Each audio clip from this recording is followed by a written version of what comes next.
Bismillahirrahmanirrahim. Alhamdulillahirabbil alamin. Hamdan katsiran thayyiban barakan fih kama yuhibbu rabbuna wa yarda. Allahumma sholli wa sallim ala sayyidina Muhammad wa ala ali sayyidina Muhammad. Masih dipancarkan dari Jalan Masjid Silaturahim nomor 36 Kalimanggis Cibubur Bekasi, Radio Silaturahim dan juga Rasil TV untuk Islam yang satu. Assalamualaikum warahmatullahi wabarakatuh. Ikhwan akhwat yang dirahmati Allah. Senang sekali di kesempatan ini kami bisa kembali hadir menjumpai ikhwan akhwat, menemani santap sahur ikhwan akhwat dimanapun Anda berada. Saat ini kita ya di studio ya, biasanya bincang sahur kita berkunjung ke rumah sosok tokohnya ataupun di luar studio, dan alhamdulillah di kesempatan ini tamu kita yang akan kita gali lebih dekat sosoknya, alhamdulillah berkenan hadir bersilaturahim ke studio Radio Silaturahim. Kita sapa siapa beliau. Assalamualaikum warahmatullahi wabarakatuh, Dok. Waalaikumsalam warahmatullahi wabarakatuh. Kabar baik dan sehat ya, Dok ya? Alhamdulillah. Alhamdulillah. Ya. Nah, Iwan Ahwat, kita kedatangan tamu yaitu Dr. Karissa Grani, MMAAAK. Iya. Ya, gelarnya itu apa ya, Dok ya, Dok? Ini Dr. Karissa ini dokter gigi ya, Dok ya? Iya. Itu belakangnya apa tuh, Dok, spesialisasinya? Kalau di RG dokter gigi ya. Yeah. Kalau MM magister manajemen. Kebetulan saya ngambil kesehatan rumah sakit. Ya. Karena terkait dengan faktor pekerjaan juga sering audit rumah sakit, tapi kalau nggak mempelajari manajemen rumah sakitnya kan nggak pede ya. Kemudian kalau AAAK itu Ajun Ahli Asuransi Kesehatan. Sebenarnya itu lebih kayak tambahan aja sih untuk waktu itu ikut sertifikasi seperti itu. Baik. Nah, Iwan Ahwat, Dokter Karissa ini revert ya, memeluk Islam itu setahun yang lalu, Dok ya? Ya, 15 Maret. Oh, Maret ya, 15 Maret sudah 2020 ya. 15 Maret 2020 ya. Ya.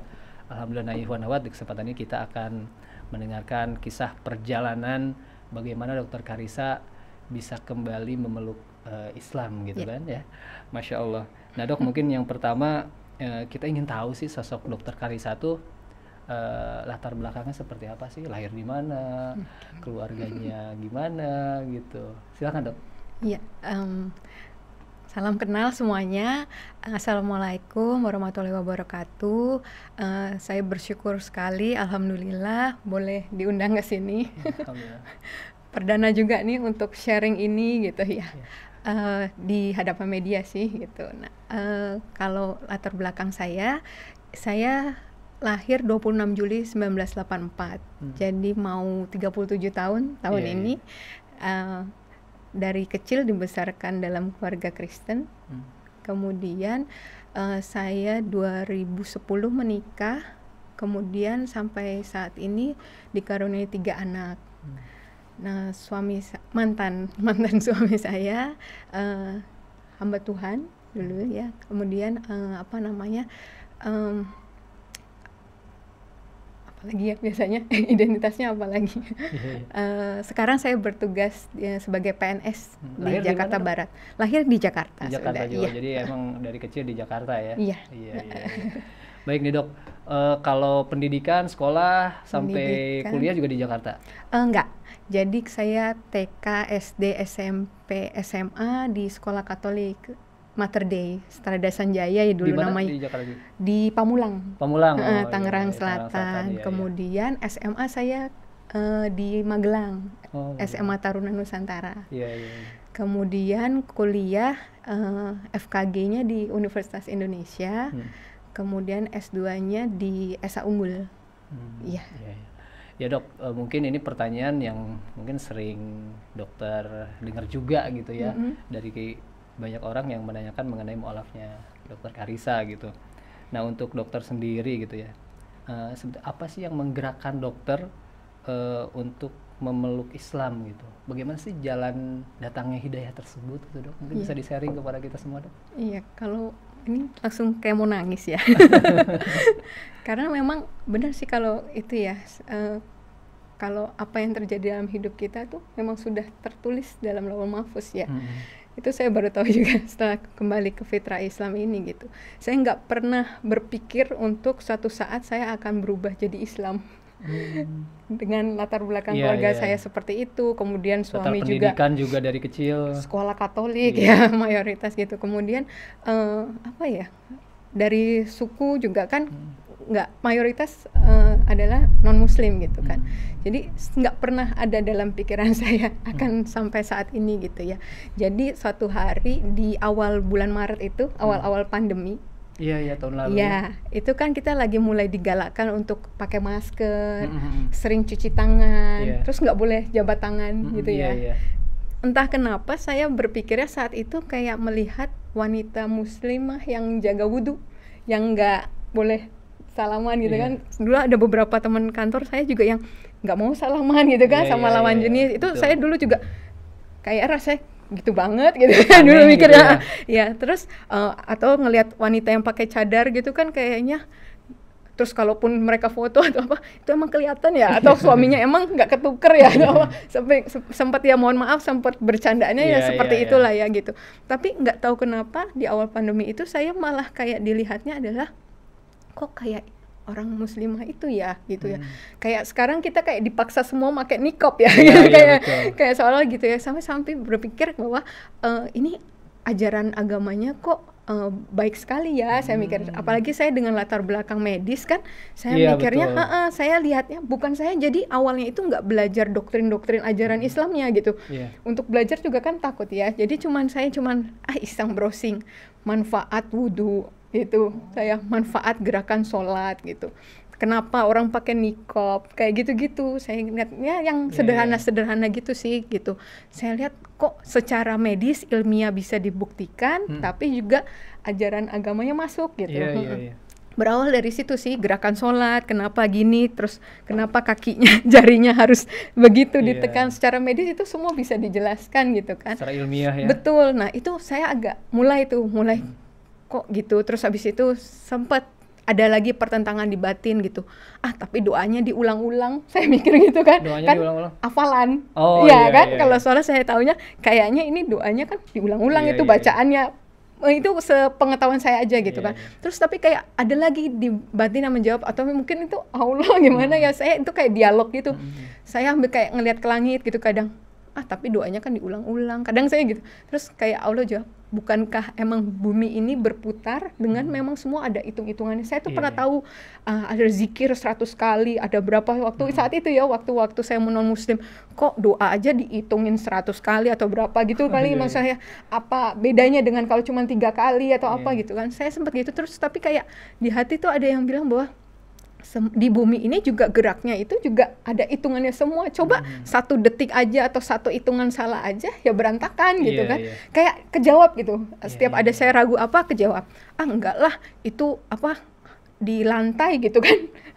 Sholatnya sembayangnya tuh ke lantai gitu, kayaknya kotor atau gimana gitu ya mikirnya gitu ya. Terus tapi saya mikir lagi, tapi itu kayaknya itu ya di hadapan Allah semua sama ya. Tapi waktu saat itu ngomong di hadapan Allah di hadapan Tuhan kan emang semua manusia sama ya gitu kan. Derajatnya sama ya. Itu mau kaya mau miskin semua di lantai kan. Nggak bisa milih kayak, mohon maaf yang sebelumnya kan saya bisa duduk di kursi yang kalau PD bisa duduk di depan mungkin, yang ini duduk di belakang, yang di depan mungkin kursinya lebih bagus atau apa gitu. Ini nggak bisa, mau duduk di depan mau di belakang ya tergantung kamu datang ya kan. Kita bisa saf paling depan yang laki-laki ya gitu kan. Gitu sih saya awalnya kayak gitu. Terus udah mulai tuh kegalauan muncul gitu. Saya kalau diibaratkan kayak ada di persimpangan jalan gitu Mas. Antara saya masih lakukan yang lama tapi kok kosong, ragu-ragu, ada keraguan gitu. Iya betul, saya nganterin anak ke sekolah minggu ya, terus habis itu saya ibadah sendirian gitu kan, di ibadah yang dewasa, tapi pulang tuh kayak ada yang apa gitu, kayak nggak seperti biasanya gitu. Tapi untuk melakukan yang cara Islam juga belum bisa, belum belajar gitu kan. Udah sampai akhirnya beberapa saat itu malah nggak ibadah sama sekali. Ya, terus abis itu akhirnya saya. Itu berapa lama nggak ibadah sama? Nggak sih, dalam hitungan mungkin 2 mingguan itu ya. Karena kan awal Maret, saya akhirnya 2 mingguan kemudian tuh saya nggak pede ya rasanya. Kalau orang biasa beribadah terus nggak ibadah, kan rasanya kayak nggak yakin, nggak pede, takut gitu ya, kayak cemas gitu. Akhirnya nggak bisa nih, saya harus ngalah nih, harus salah satu nih gitu kan, saya pikir gitu. Dan terus saya cerita sama salah seorang teman gitu ya, karena saya nggak tahu harus gimana gitu. Nah, apa namanya, tapi temannya satu agama juga ya? Islam. Islam. Justru Islam. Iya. Karena sahabat saya langsung ke yang Islam, tapi memang laki-laki. Saya bilang, karena saya pikir kalau perempuan, saya kan perempuan ya. Kalau perempuan kayak agak bocor halus kan. Saya takut kalau sampai bocor ya. Ini salah saya perempuan juga. Mohon maaf. Nah, terus akhirnya saya cerita gitu, terus tapi menurut beliau, ya beliau senang ya, maksudnya ada ketertarikan terhadap Islam. Saya tadi cuma cerita sebatas yang tadi saya cerita juga. Terus tapi beliau bilang kalau kan nggak boleh ya, bukan muhrimnya, diarahkan untuk saya datang ke Mualaf Center. Mualaf Center Umiren ya? Belum. Belum ya? Kebetulan ketemu dengan Bunda Sri di Mualaf Center di Jakarta Barat, Duri Kepa. Nah itu memang teman saya itu pesan gitu kan, cari yang ahwat, terus cari kalau dia menjelekkan agama kamu sebelumnya, nggak usah diteruskan. Kalau misalnya dia nggak ngajarin tauhid juga nggak usah diteruskan, gitu. Pesannya gitu. Oh ya udah, terus saya ke sana. Itu sudah qadarullah juga ya. Jadi waktu saya janjian jam 9 hari Minggu, saya ingat 15 Maret itu 9 kurang 10 saya udah sampai di sana. Terus kaget bundanya. Aduh, saya lupa nggak cancel soalnya itu hari pertama lockdown. Dia udah nggak mau buka harusnya, tapi saya yang lupa ngabarin, kata dia itu nggak apa-apa masuk gitu. Setelah saya duduk sebentar gini, terus ada juga yang datang lagi, yang lain datang, ditolak semuanya, di reschedule sampai hari ini. Karena belum. Lockdown itu. Betul, sampai hari ini katanya. Saya tanya, soalnya saya sampai saat ini masih ngaji sama Bunda Sri kan, itu belum buka Bunda, belum katanya gitu. Itu udah kadar dulu ya, maksudnya. Kalau enggak ya udah, saya sampai hari ini mungkin belum syahadat juga. Mungkin ragu lagi. Bisa betul. Udah di sana, udah dimulailah. Kenapa? Saya ceritain seperti tadi juga. Oke, terus benar yang kayak teman saya bilang, beliau nggak nanya latar belakang saya, semua nggak ada nanya apapun, langsung jelasin tauhid, rukun iman, rukun Islam. Itu sambil diceritakan itu tuh air mata nggak terasa ngalir terus ya. Dari jam 9 sampai menjelang zuhur. Bunda nanya, gimana? Dokter Karissa sekarang mau gimana? Katanya gitu. Ya Bunda, saya belajar dulu, saya bilang gitu. Kalau yakin nanti saya masuk Islam, saya bilang gitu. Terus Bunda bilang, ya boleh gitu kan. Tapi nggak dihitung pahala ya, katanya gitu. Karena kan belum, katanya gitu. Mau Dokter Karissa baca Quran, mau Dokter Karissa sholat, itu belum dihitung pahala. Oh gitu, saya gitu. Emang kalau syahadat isinya apa Bunda? Percaya bahwa Allah itu Esa, percaya, saya bilang. Percaya Muhammad utusan Allah, percaya, saya bilang gitu. Ya udah itu isinya syahadat. Ya udah saya syahadat, saya bilang gitu. Gak ada mikir gimana tuh, gak ada saat itu. Dan memang Bunda juga kan gak jelasin apapun di luar tauhid itu kan. Udah itu Bunda ngambilkan gamis, kerudung, saya azan zuhur saya dibimbing ucap syahadat. Bunda bilang sih pas terakhir itu, ini informal ya, kalau misalnya Dokter Karissa nanti lebih yakin mau diulang di masjid dengan saksi lebih banyak, silakan, katanya gitu. Tapi nggak tahu kenapa di hati saya ngerasanya ini nggak informal, karena sudah di hadapan Allah, gitu kan. Saya nggak ada mundur lagi, karena ini udah di hadapan Allah kan nggak mungkin main-main gitu kan, gitu. Jadi dengan bekal itu aja saya masuk Islam. Setelah syahadat ada perubahan syahadat dalam diri nggak gitu? Maksudnya ngerasa lebih gimana gitu atau? Belum. Jadi itu kan masih biasa aja gitu ya? Saya cuma bekal tauhid doang itu berarti kan, Mas. Nah terus habis itu saya itu zuhur, saya itu nyari mukena karena saya pikir asar saya udah harus sholat. Iya, saya cerita teman saya kan dibilang emang udah bisa pakai YouTube, gitu. Belajar dari YouTube. Pakai YouTube itu pun yang anak-anak, supaya pelafalannya pelan-pelan gitu kan. Udah beberapa kali tuh pakai YouTube. Sampai akhirnya hari Rabu itu waktunya saya masuk kantor, udah lagi WFO. Waduh, saya harus cerita ini sama satu temen yang perempuan, karena saya harus jamaah kan, sholat jamaah, nggak mungkin saya tapi pasang YouTube. Belum kerudung. belum kerudung, terus saya bilang harus bilang yang perempuan nih, nggak mungkin saya nyalain YouTube di masjid kan, nggak mungkin kan. Ya udah, akhirnya saya cerita sama salah satu teman di kantor yang kerudungnya panjang. Saya nggak tahu harus pilih yang mana kan, terus habis itu saya bilang, Bu, aku hari Minggu kemarin syahadat. Allahu Akbar, Masya Allah, benar-benar kaget ya. Kak nangis, dia langsung nangis kan. Kenapa Dokter Ica kan tahu saya gimana, tahu mantan suami saya bagaimana gitu. Kenapa Dokter Ica? Saya ceritain lah seperti itu, terus, aku ikut senang ya, tapi Dokter Ica mikir nggak sih, katanya gitu kan, orang dapat hidayah kan sebelum nikah. Ini kan kamu udah menikah, udah punya 3 anak. Berat lah kalau di berantakan udah gitu. Pasti berantakan gitu. Udah tahu rencananya mau gimana? Enggak Bu, nggak tahu. Aku bilang gitu. Dokter Ica tahu kalau setelah kemarin hari Minggu syahadat, Dokter Ica haram sama suami, dibilang gitu. Lebih kaget lagi saya, nggak dibilangin saya. Oh gitu Bu, saya gitu. Saya di dalam hati kaget, tapi keluarnya itu, oh gitu Bu, kayak ya udah gitu. Mungkin itu sudah jalan Allah. Kalau tadinya bunda mungkin nanya-nanya, suami gimana, gini-gini, terus akhirnya, nih kamu kalau nanti syahadat jadi haram, gini-gini. Mungkin saya berpikir lagi untuk enggak ini gitu. Namanya rumah tangga pasti ada masalah kan, ada masalah gitu. Cuman selama ini kita bertahan gitu kan, karena ya kita taunya Tuhan benci perceraian di agama apapun ya, itu kan.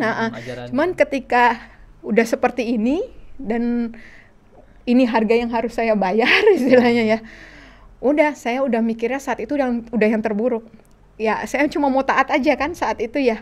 Oh gitu Bu, jadi nanti saya udah pisah ya Bu, tidurnya udah, saya mikir gitu, udah pisah. Sejak saat itu saya udah ke kamar anak gitu-gitu, terus habis menghindar itu lah gitu. Iya, menghindar, saya menghindar, belum cerita sama suami ya. Sama keluarga belum cerita. Udah saya cerita itu ya udah,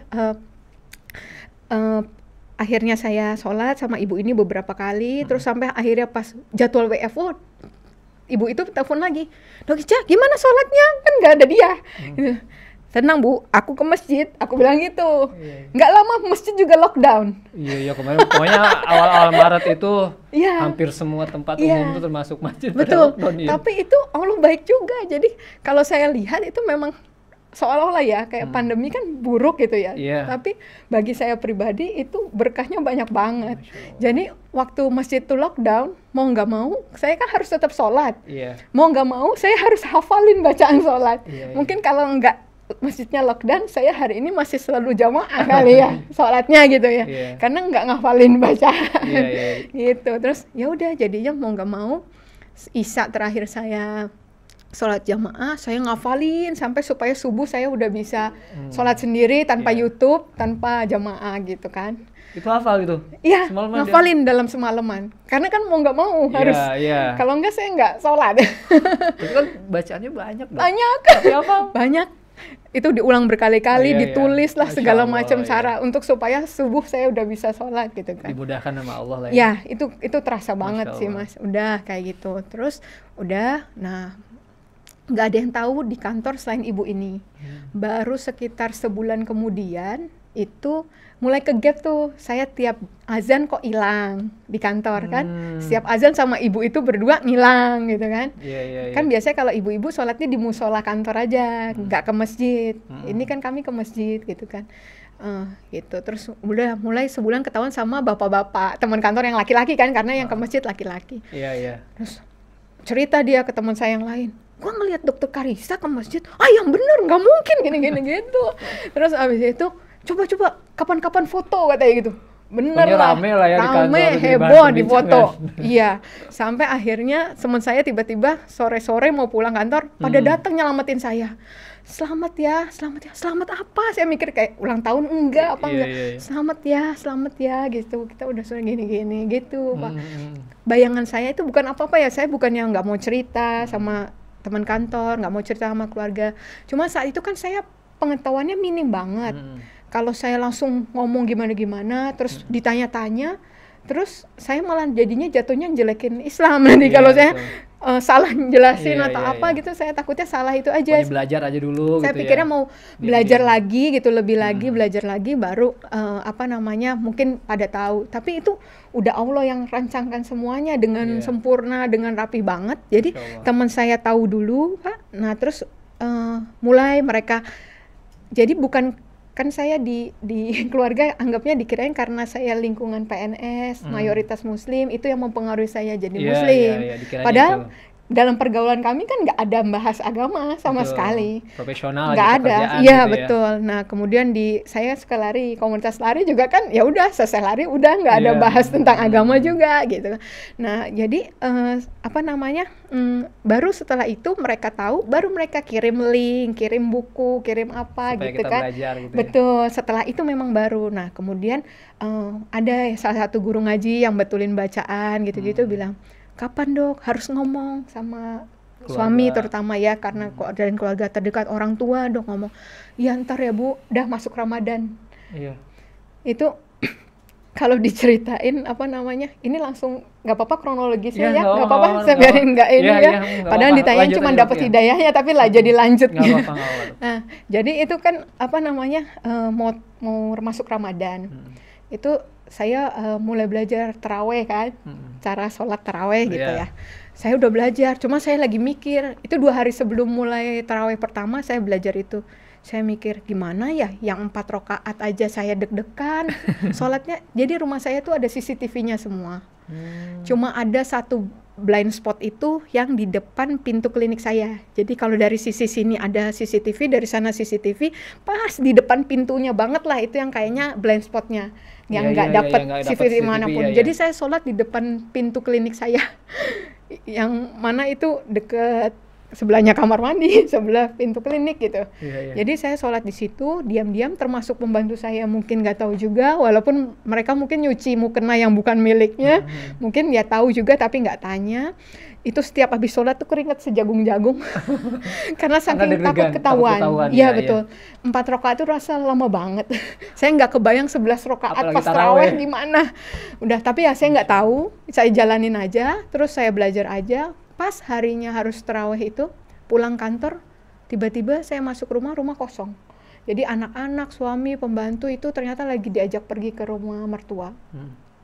Terus habis itu saya selesai tarawih, selesai rakaat terakhir, pintu pagar dibuka. Jadi istilahnya mereka baru pulang lagi, jadi saya bisa tarawih dengan lancar gitu. Itu banyak kemudahan Allah kasih. Setiap habis selesai sholat yang wajib itu saya gini, alhamdulillah ya Allah bisa sholat, kasih kemudahan ya Allah untuk bisa sholat yang selanjutnya. Itu terus kayak gitu. Itu saya inget banget prosesnya saat masih belum ketahuan. Sampai Lebaran apa? Sampai waktu Ramadan itu saya alhamdulillah kan belum bisa bahasa Arab. Jadi saya baca terjemahan. Puasa juga dok, udah mulai puasa. Kalau puasa saya dulu non muslim kan memang udah sering puasa juga. Udah inilah ya, udah terbiasa juga ya. Udah sering terbiasa. Terus habis itu jadi kalaupun dilihat suami nggak makan pun itu dia biasa aja karena memang sering puasa kan. Kalau soal puasanya nggak ini, cuma untuk sholatnya itu kan yang betul. Agak bahaya. Nah udah, terus habis itu saya bisa minggu ketiga Ramadan kalau nggak salah itu selesai terjemahan Al-Quran. Maksud saya nyari kesalahan mas. Itu saya niatnya baca itu sampai tuntas cepet-cepet supaya saya kalau ada salah nggak jadi, mumpung yang tahu baru dikit. Maksud saya tujuannya itu gitu kan. Kalau nggak ini ya udah mungkin bisa nggak jadilah, kalaupun emang ada kesalahan fatal lah gitu ya. Kok sampai dari depan sampai terakhir makin kesini juz 27 gini-gini kok makin yakin, dan saya nggak nemukan salah ya, entah saya awam gitu ya, tapi yang biasanya saya ya di sebelumnya itu baca kitab saya sendiri itu kayak kok gini, kok kontradiksi, kok di sini dibilang gini, di sini gitu. Banyak itu banyak banget yang saya baca saat dulu. Pas dibandingkan dengan ini harusnya kan lebih banyak lagi untuk kitab yang baru gitu ya. Yang nggak familiar gitu harusnya saya lebih banyak lagi pertanyaan. Entah kenapa enggak. Satu pun pertanyaan enggak. Gitu. Itu saya sampai heran gitu. Sampai saya akhirnya bilang ke ustazah yang benerin bacaan saya bilang, "Bu, kayaknya sebentar lagi nih." Sebentar lagi apa? Keluarga saya tahu. Saya bilang gitu. Saya rasanya, karena saya mintanya kan Allah bekalin dulu, Allah bekalin dulu. Saya belum baca yang lain-lain selain Al-Quran. Karena pesannya Bunda saya waktu itu juga, udah kamu baca aja Al-Quran dulu, nanti hadis, udah baru buku-buku yang lain, karena itu kan yang manusia ya. Kemudian udah saya bilang, Bu, sebentar lagi nih, saya bilang gitu. Bener, April saya ketahuan teman kantor, 15 Mei ketahuan suami. Selesai sholat Isya, itu saya rasanya perlengkapan sholat itu udah saya simpan dengan baik. 15 Mei itu sudah setelah Lebaran kalau salah ya, tahun lalu ya? Belum. Oh belum ya? Belum. Masih Ramadan? Belum, masih Ramadan. Masih Ramadan, iya. 15 Mei itu, masih Ramadan, masih Ramadan. Saya Isya, terus ketahuan alat sholatnya, itu saya nggak tahu harus gimana ya. Terus saya cerita ke teman kantor ya, ke bos saya, Bu, saya ketahuan, saya bilang, alat sholat saya nggak bisa sholat, saya bilang gitu. Ke lawyer juga, ya udah kamu diam-diam aja dulu, jangan kelihatan kamu sholat. Itu juga Pak, 2 hari sebelumnya atau berapa hari sebelumnya, pokoknya nggak lama sebelum itu, saya tuh lagi baca-baca buku fikih-fikih sholat itu, yang bagian tayamum tuh saya lewatin. Saya pikir, kan masih banyak yang harus dipelajarin ya, tayamum ntar dulu aja lah gitu ya. Saya pikir, karena masa sih di sini tayamum gitu kan, air, banyak air, entahlah. Tapi kok berhenti di tayamum itu, berhenti dan saya baca gitu. Jadi ketika alat sholat diambil pun, nggak boleh dipakai pun, itu ya saya ingat, jadikan sabar dan sholat penolongmu gitu kan. Dalam keadaan gimana pun saya harus tetap sholat gitu kan. Walaupun nggak boleh kelihatan sholat, ya udah akhirnya saya nggak wudu, pakai tayamum aja. Kemudian pakai tutupannya tuh kalau nggak selimut, bed cover, apa yang adalah spray karena saya buat tutupan gitu. Cuman karena supaya tetap bisa sholat itu. Gerakan tapi tetap normal gitu gerakan atau isyarat? Kalau nggak ada dia, saya gerakan lengkap. Tapi kalau nggak ada dia gitu, saya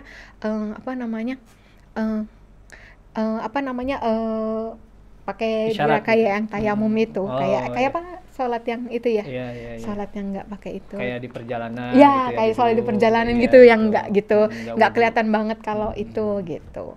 Udah, terus habis itu 31 Mei ketahuan. Nah ini nanti puncaknya itu. Masya Allah, Dok. Sebentar, nanti Dok. 31 Mei ditahan ya. Sebentar Dok, ini mungkin para pemirsa atau pendengar baru menyalakan radionya. Mungkin nih siapa nih yang lagi bincang-bincang di Rasil. Iwanawat, kita kedatangan tamu Dr. Gigi Karissa. Beliau salah satu mu'alaf ya yang kembali memeluk Islam. Revert, kalau bahasa Inggrisnya itu ya revert, bukan convert sebetulnya ya. Karena kembali, karena memang fitrahnya kan sebetulnya dari Muslim semuanya, dan sekarang kembali memeluk Islam setahun yang lalu, 15 Maret 2020 Dok ya. Masya Allah, tadi di awal Dr. Karissa menjelaskan ternyata pandemi ini memberikan, Masya Allah ya, hikmah buat Dr. Karissa. Malah dengan pandemi ini gitu ya, Allah tuh memberikan jalan hidayah buat Dr. Karissa. Bagaimana tadi Dr. Karissa menceritakan, lihat muslimah memakai niqab atau cadar, mereka tidak bersentuhan dengan yang bukan mahram.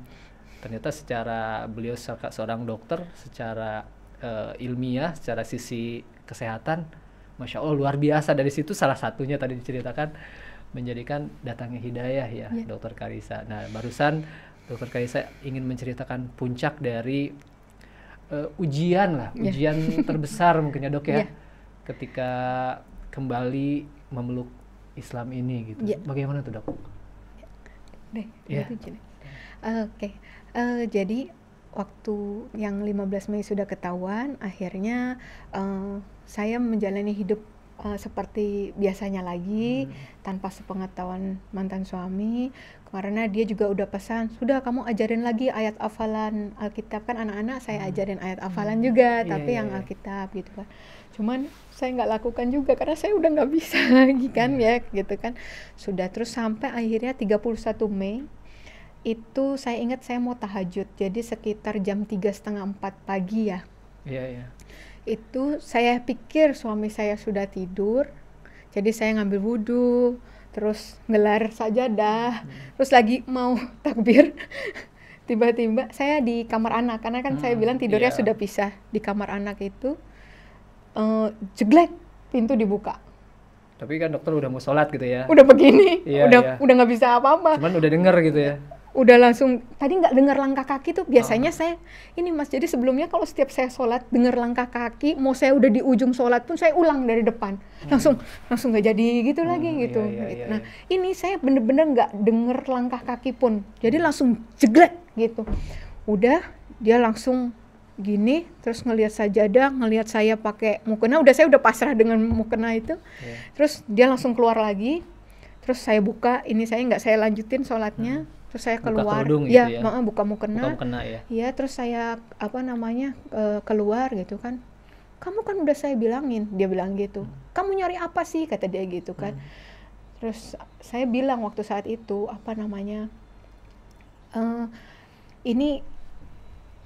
oh iya, sebelumnya itu memang saya sempat ada sounding ke adik saya.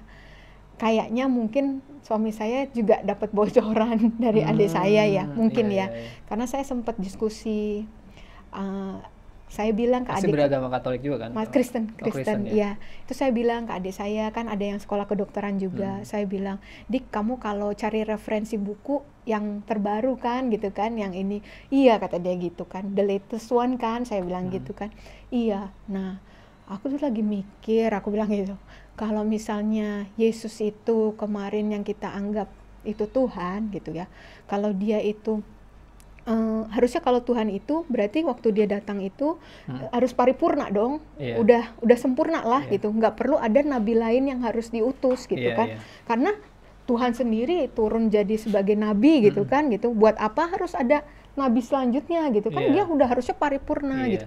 Kenapa ada Nabi Muhammad ya, Dik? Aku bilang gitu. Kan Muhammad juga nggak hoax ya, maksudnya ada gitu, pernah hidup gitu, banyak saksi yang melihat bahwa dia pernah hidup gitu.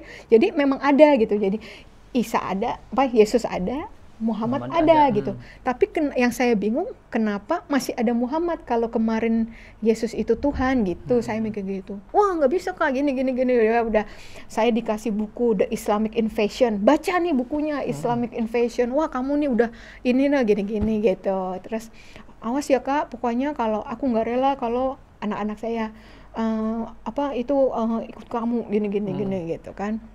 Aku ambil anak kamu kalau kamu itu gitu. Udah, terus udah feeling lah ya, udah gini, curiga banget lah, udah curiga banget ya.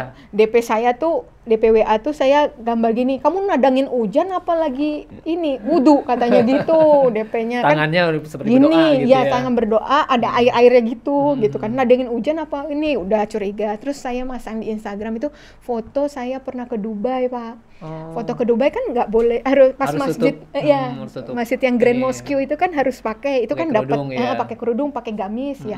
Itu saya masang foto itu, saya tulis 7 Mei kalau nggak salah itu 7 Mei itu hari ini 4 tahun lalu gitu, saya ada tulis kayak gitu. Nah itu pada udah mulai curiga gitu. Nah terus habis itu udah balik ke suami bilang, apa yang the latest one itu, suami gitu.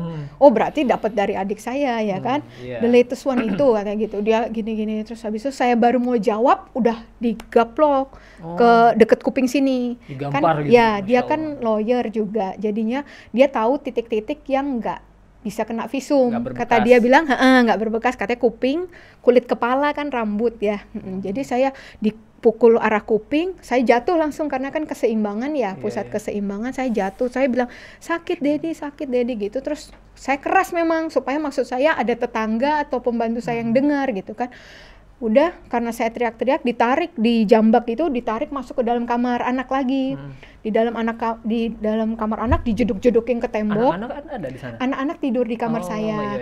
Nah, saya baru tahu setelahnya itu membantu saya bilang salah satu anak ada yang bangun dan dengar, tapi nggak berani bangun. Dia cuman bangun nangis sambil gini dia di balik selimut gitu, dia bilang kayak gitu. Dia cerita ke Mbak gitu. Terus habis itu saya di dalam dijedukin lagi ke tembok, terus dibalikin badan saya, dipukulin lagi. Terus dibilang kan kemarin cuma ngancam bunuhnya saya. Dibilang juga ini kalau kamu tetap begitu, anak kamu ya yang Gadiel, yang anak saya yang laki yang ketiga, itu saya bunuh juga, kata dia gitu. Ya aku saya mikir kalau saya yang mati aja saya nggak apa-apa, yang penting saya sudah mati dalam keadaan muslim, saya mikir gitu. Tapi kalau anak saya gitu, saya kan takut ya. 3 tahun. 3 tahun, Masya Allah. Iya, jadi waktu saat itu berarti 3 tahun. Nah berarti itu saya nggak nggak apa ya, takut lah Iya, gitu ya, iya. gitu kan, takut banget, udah pasrah saya, kalau matilah ini aku gitu kan. Udah terus habis itu udah sekarang juga kamu ikut aku ke rumah mamanya dia. Mama dia dua hamba Mertua Tuhan, ya mertua, hamba Tuhan, terus habis itu ke rumah orang tua kamu, dia bilang gitu. Udah terus udah saya keluar, saya ikutin, saya udah nggak tahu harus gimana, saya cuma zikir. Ikutin aja di maunya dia gitu ya. Ya, yang saya tahu, saya baru tahu itu cuma zikir doa Nabi Yunus, doa Nabi Ibrahim.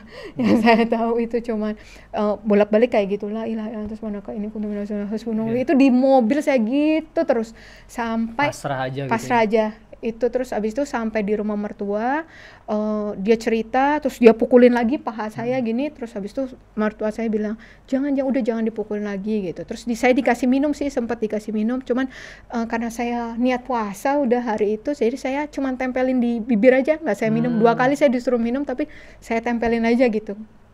Terus saya didoain, dibilangin juga kenapa kalau kemarin kamu kemarin kamu berdoa ke Yesus kan dan dapat mujizat kan, terus kenapa harus pindah ke sini? Ya udah, kan orang mertua juga S2 teologi ya. Jadi itu buku teologi banyak, buku Islamologi suami juga banyak gitu, tapi saya nggak pernah sentuh karena saya saking pedenya dengan agama yang dulu, malah saya nggak pernah sentuh buku Islamologi. Mau ketemu dosen mama yang Islamologi gitu. Ya maaf, ada nama orang-orang disebutin dosen-dosen gitu, ketemu aja dulu sama sana gitu kan, katanya gitu kan. Pantes mama tuh kayak pernah ngeliat kamu tuh dalam sebuah bangunan, terus kamu kayak ngintip-ngintip gitu katanya, pernah kayak dapat lihat gitu, kayak mimpi aku kayak di depan bangunan, mungkin masjid ya, kayak aku celingak-celinguk gitu. Udah terus habis itu saya doain, katanya saya kemasukan setan mungkin gitu. Terus ya udah saya pulang, dia nelponin orang tua saya nggak diangkat, ya udah akhirnya kita pulang ke rumah. Waktu pulang ke rumah sama di perjalanan juga saya zikir terus nggak berhenti, itu saya udah pasrah, nggak tahu gimana, nggak tahu harus diem apa. Aja atau maki-maki atau diem aja sambil masih kesel gitu ya. Terus udah, terus habis itu sampai rumah mungkin dia lelah ya, tidur. Anak saya udah bangun, yang laki itu udah bangun, saya mandiin gitu kan, lagi mandiin anak, tiba-tiba Mbak bilang, "Bu, di depan ada polisi 3," dibilang gitu. Hah, saya kaget. Kenapa ya Pak? Saya keluar gitu kan. Ibu, kami dengar tadi ada keributan gini-gini. Kami dari Polres Jakarta Barat gitu. Udah terus, oh iya Pak, tapi udah Pak, udah nggak apa-apa Pak. Dia tahu Pak mukulnya di tempat yang nggak bisa divisum. Saya bilang gitu. Di sini sama di Jambak, saya bilang gitu. Terus habis itu, udah Pak pergi aja, saya usir Pak, saya usir. Nanti kalau bangun saya tambah dipukulin lagi nanti, saya bilang gitu. Nggak bisa Bu, Ibu diapain lagi? Ibu kemana? Dibawa kemana Pak? Saya ke mertua, di sana saya dipukul lagi. Terus ada poluan kan, coba dilihat, masih ruas-ruas jarinya itu masih berbekas. Masih ada bekasnya ya. Terus itu di pelipis udah ada, udah mulai memarnya, udah mulai muncul ternyata. Ternyata walaupun di sini ada keluar, jadi 2 bulan itu hitamnya nggak hilang, memarnya tuh nggak hilang ternyata. Di pelipis ini kan karena deket ini ya, gini ya, gitu. Terus habis itu nggak bisa, Ibu harus ikut kita visum.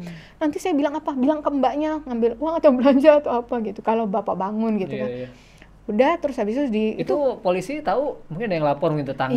Iya, mungkin kan itu kan subuhnya, jadi maksudnya mungkin tenang tapi ada keributan. Ya udah, terus habis itu saya di sana, Pak pulang Pak gitu. Visum juga minta buru-buru gitu kan. Terus sekalian Bu, BAP-nya besok aja, saya mau pulang. Saya takut, masih takut gitu kan. Ingat anak-anak lagi mungkin. Iya, takut itu. Pokoknya saya takut gitu. Terus habis itu nggak bisa Bu, harus hari ini. Udah selesaiin semuanya. Terus sekarang mau kemana? Tapi kalau mau pulang nanti jadi ada jadi sanderaan atau ATM atau apa gitu kan, nggak bisa, nanti pasti jadi ancaman lagi anak gini, nggak bisa.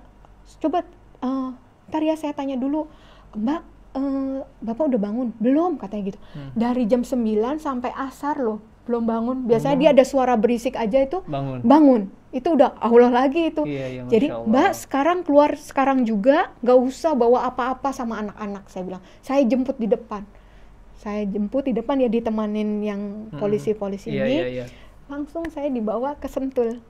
Ke Umi Irena? Ya, sama anak-anak. Pembalap center Umi Irena. Ya, sama anak-anak semua. Udah pindah ke sana tanpa bawa apa-apa yang di badan. Udah, terus 2 hari kami mandi gak ganti baju karena nunggu dari temen baju-baju bekas gitu, karena kan di sana nggak ada juga. Kemudian udah itu saya sempet galau itu masih sana.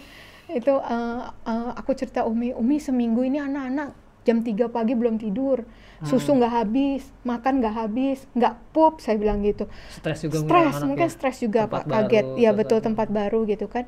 Terus habis itu, apa saya pulangin ya Umi? Aku bilang gitu. Aku zolim nggak sih sama anak-anak? Saya sempat ragu gitu kan. Umi bilang, kamu nggak boleh ingkar sama kemudahan yang sudah Allah kasih. Dibilang gitu. Apa namanya, kalau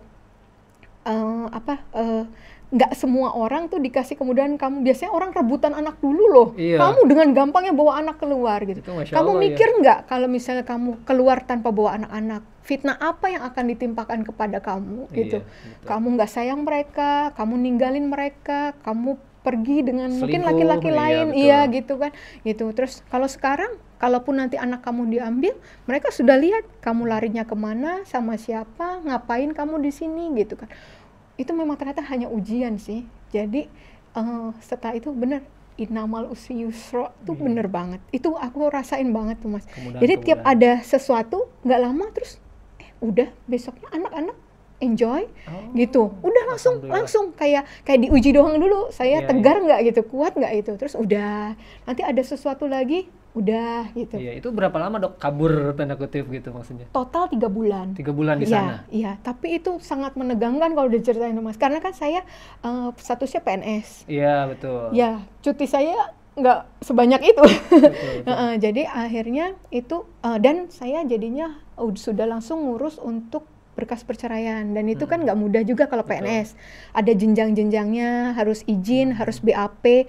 Nah, proses untuk saya ke Jakarta untuk BAP itu kan orang tua lagi nyari saya, suami lagi nyari saya. Itu pada nggak tahu keluarga ya? Itu kadang jarak 1 meter Mas, di kantor tuh sebenarnya mereka ada. Tapi bisa Allah lindungin terus. Istilahnya masih diluluskan mereka terus. Tuh nyari gitu. Ya? Itu nyari. Katanya itu karena setelah udah enak ya, sekarang sih soal hubungan apa semua udah baik. Mereka taruh satu orang di tiap lantai. Sebenarnya. Udah dibilangin, ini fotonya, ini kalau pakai masker, ini kalau pakai kerudung, udah digituin. Tetap nggak ketemu. Itu saya di jalan, Allahumma yasir walatu asir gitu-gitu terus dibantu teman-teman banyak banget. Saya orang malu ya, sungkanan gitu sama orang. Jadi sebenarnya saya nggak minta tolong sama orang gitu. Saya doanya sama Allah ya.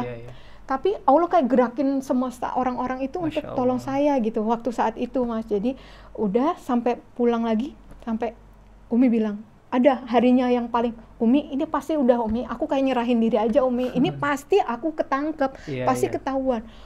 Udah, jadi aku nggak usah pergi atau gimana gitu, kayak mau lari gitu, kayak nggak mau hadapin gitu. Tapi pas sholat malam dapat ayat dari Fusilat 30:31 itu saya ingat banget. Langsung saya sharing ke Umi, aku berani sekarang. Yang artinya apa? Jadi itu isinya nanti boleh dilihat ya. Itu jadi intinya kayak Allah itu ya udah kami yang akan melindungi kamu gitu. Ketika kamu milih agama ini gitu.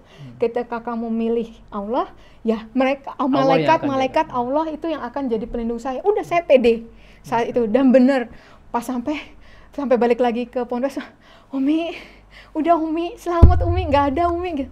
Alhamdulillah, itu mereka juga doa terus kan di sana gitu. Bukannya gimana ya, karena saatnya belum tepat gitu sih, bukannya mau menghindar terus gitu sih, enggak sih, nyari udah keadaannya lebih safe, baru itu mau bertemu dengan mereka gitu. Dan memang bener udah waktunya Allah itu saya ketemu orang tua. Jadinya kapan tuh Dok, berapa bulan dari masuk Islam itu? Ketemu orang dari 31 tua Mei pertama ketahuan di Jambak gitu tadi. Iya, itu nggak lama dalam proses itu saya ketemu orang tua itu di bulan Juli.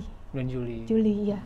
Saya ulang tahun itu dibantu Kohani juga tuh waktu ulang tahun. Kohani bilang, kamu ucapin ke papa saya ulang tahun Juni, saya suruh kirim video gitu. Terus anak saya ulang tahun juga suruh video, nanti itu gimana pun tetap orang tua kamu. Betul, kan walaupun beda agama tetap orang tua kamu, tetap harus berbuat baik. Itu harus tetap buat baik gitu, kabarin mereka kamu baik-baik aja sama anak-anak kayak gitu. Akhirnya ya ditemukan dalam kondisi udah bisa nerima gitu. Dan ternyata yang polisi sampai di visum BAP itu ternyata ada maksud Allah juga. Saya nggak pernah ada kepikiran kan Mas ngelaporin suami untuk visum KDRT, nggak pernah ada pikiran dalam hati saya, walaupun itu bukan KDRT pertama saya. Sebelum-sebelumnya saya nggak laporkan gitu, termasuk yang tadi juga KDRT sudah pernah terus tapi apa namanya, ini pun saya nggak minta polisi untuk itu. Malah diusir kan tadi polisinya. Betul. Tapi ternyata ada maksud Allah. Jadi yang tadinya suami mungkin masih mengancam untuk seperti itu, tiba-tiba ketika proses itu berjalan laporannya dan mau ditangkap jadi tahanan kejaksaan, langsung dia menemui pengacara saya, langsung bilang akan menuruti semua persyaratan yang saya kasih. Takut juga ya? Ya akhirnya gitu ya, itu jalan Allah ya. Untuk yang tahu suami saya nggak ada takutnya orangnya. Itulah istilahnya, maksudnya itu nggak istilah gitu, dia nggak, yang buktinya kan dibilang rela masuk penjara karena bunuh kamu gitu kan, gitu. Nah terus tapi tiba-tiba gitu dia bilang tolonglah, damailah, cabut laporannya kayak gitu. Terus jadinya sudah di situ dia nemuin lawyer saya, terus kita bilang bahwa ya kita mau bercerai baik-baik, hak asuh sama anak-anak sama saya, harta bersama buat anak-anak, dan dia setuju. Ya sampai hari ini sudah alhamdulillah sudah hubungan sudah damai ya, walaupun sudah nggak bersama satu rumah kayak gitu. Anak-anak sama dokter Kalisa, anak-anak sama saya gitu, yang di luar dugaan saya, karena kan saya udah mikirnya saya udah sebatang kara aja udah. Yang tadi yang di awal itu saya udah kemungkinan terburuk saya yang pikir gitu, saya nggak tahu gimana. Tempat tinggal di mana dok setelah dari balik ke rumah saya yang lama ternyata. Jadi sempat di Umi Iren 3 bulan, 4 bulan dipinjami rumah teman saya juga, teman kantor di daerah Bintaro. Terus abis itu baru saya ketika hubungan sama suami sudah baik-baik aja, terus yang tadi sama suami sudah kita tanda tangan di notaris, kalau harta bersama punya saya, terus kunci rumah dikasih ke saya, kunci kendaraan dikasih ke saya, baru saya kembali ke rumah sama anak-anak. Suami tinggal di? Sekarang saya kurang tahu, karena kemarin terakhir saya taunya di rumah kakaknya gitu.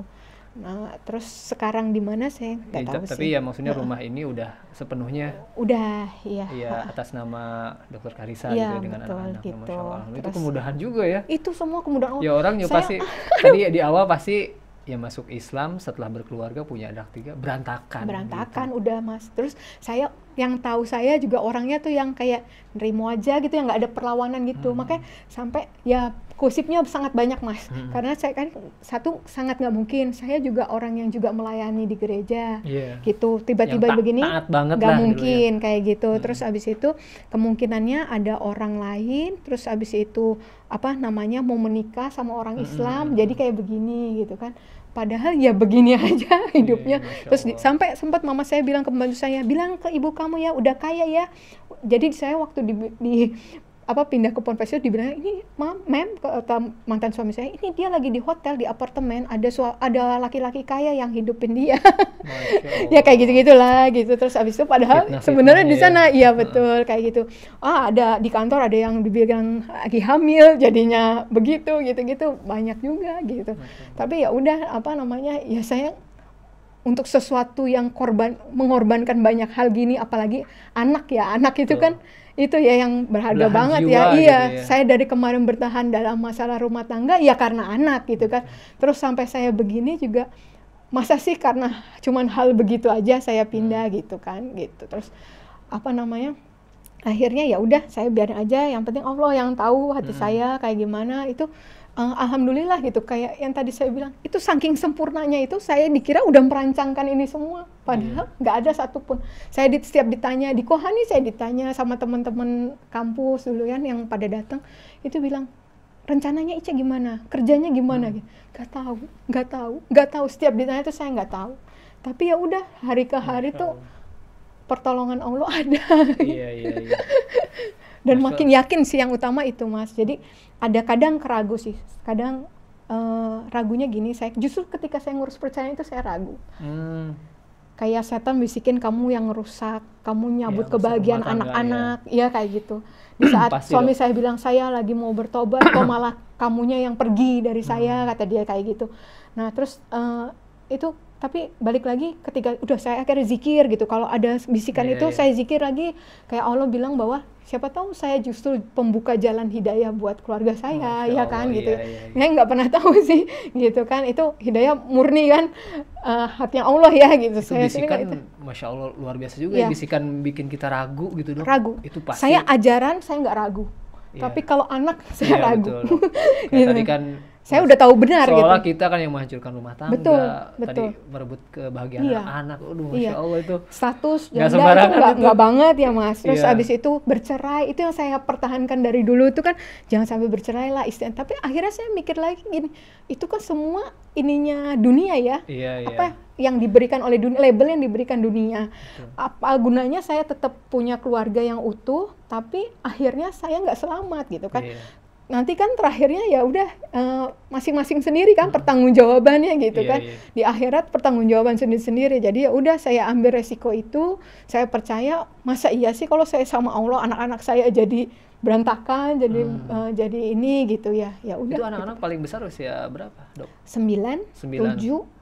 Kemudian ini mau 4 tahun. Tanggapan mereka dokter memeluk Islam gimana? Ya, terutama yang 9 tahun mungkin kan sudah gede, itu saya banyak pertanyaan, apalagi kan diajarin taat banget. Suruh ngafal ayat. Ngafalin ayat-ayat kitab sana ya. Iya, itu anak saya yang pertama tuh kritis banget. Jadi saya belum berani cerita banyak. Itu Cowok, dia cewek, cowok. Dia udah browsing ternyata. Jumlah pemeluk agama, dia pakai Inggris gitu, saya nggak bisa. Jumlah pemeluk agama Islam di dunia, terbesar di mana? Jumlah pemeluk agama Kristen terbesar di mana?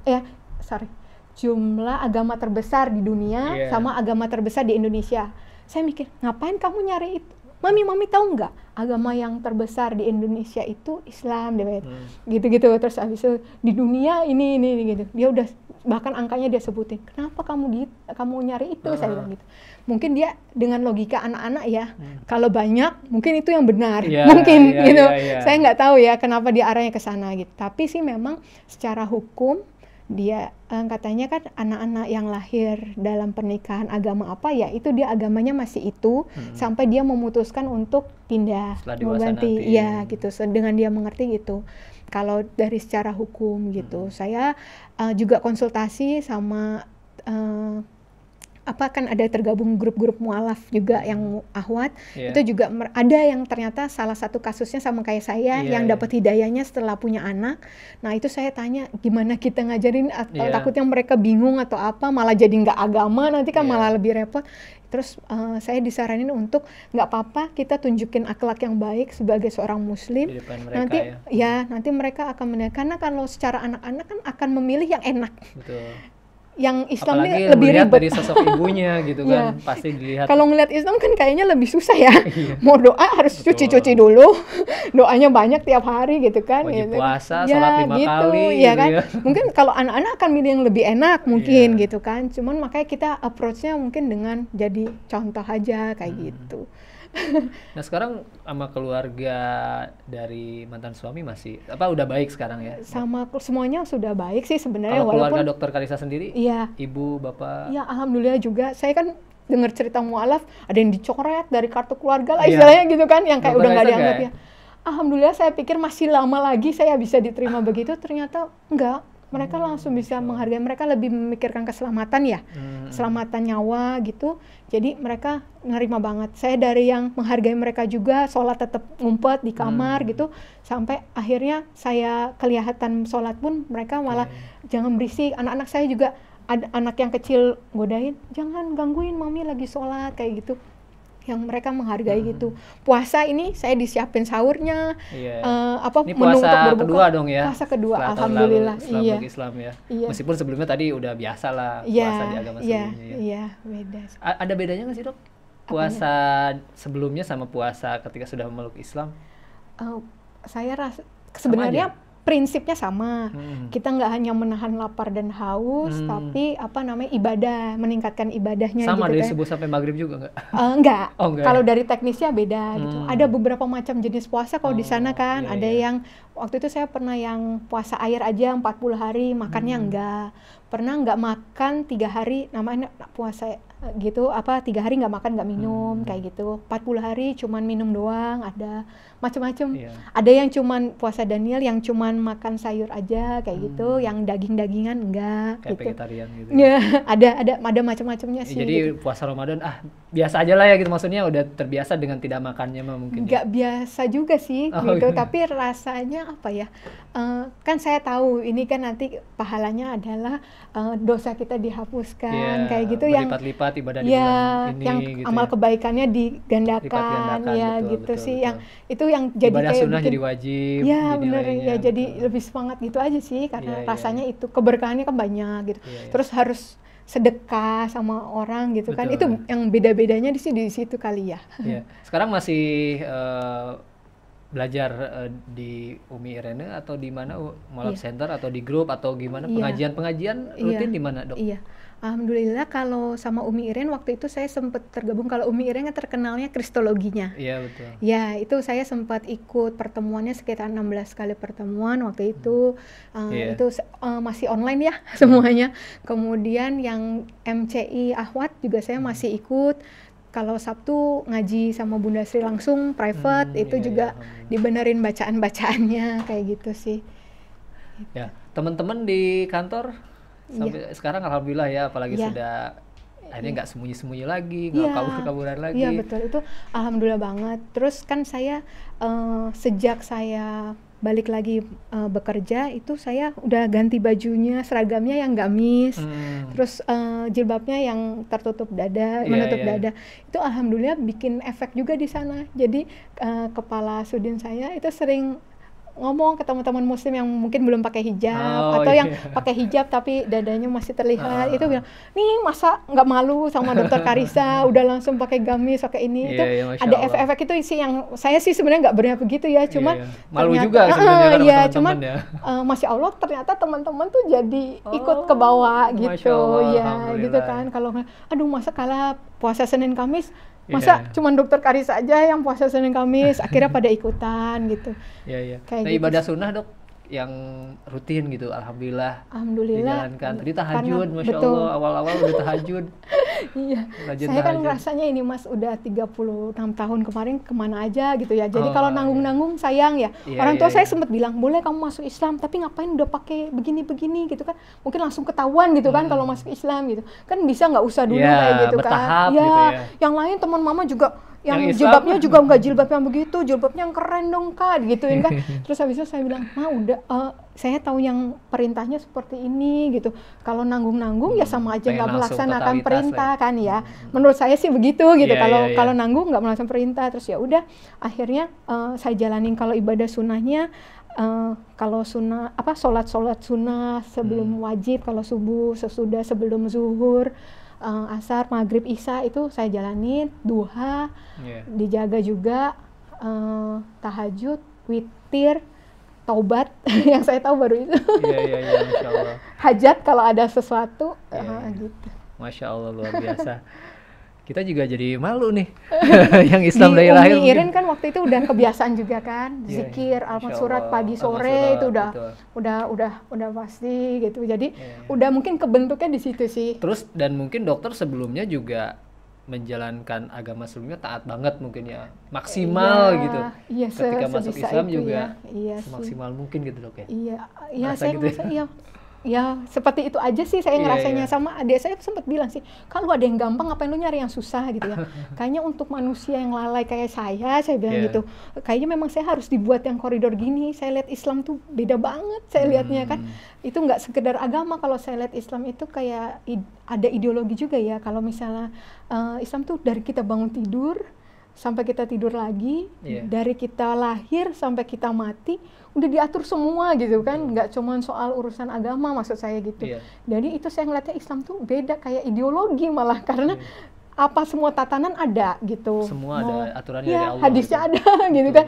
Mau ngomong pemerintahan ada, mau ngomong tentang kehidupan sosial ada, ekonomi ada, harta haram, saya lagi belajar harta haram itu Masya ada. Ini menarik sekali perbincangan kesempatan ini Ikhwan Ahwat dengan Dokter Karissa, Dokter Gigi Karissa Grani, mualaf yang akhirnya memeluk Islam kembali ya, revert ya, yang sebelumnya Katolik ya? Kristen. Oh, Kristen ya, Kristen. Alhamdulillah 15 Maret tahun 2020 lalu akhirnya kembali memeluk Islam. Sebetulnya masih banyak, saya juga banyak list pertanyaan tadinya yang ingin disampaikan, tapi beberapa tadi dari kisah perjalanannya sudah terjawab. Mungkin di lain waktu kita akan bincang-bincang lagi, Dok. Kita sudah dikasih kode sama kameramen, waktunya sudah habis, dan insya Allah terima kasih, Dok, kehadirannya ke Studio Rahasil.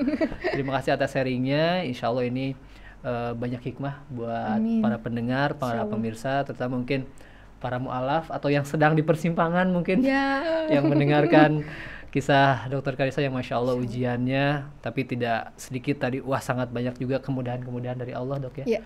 Sampai sekarang Masya Allah.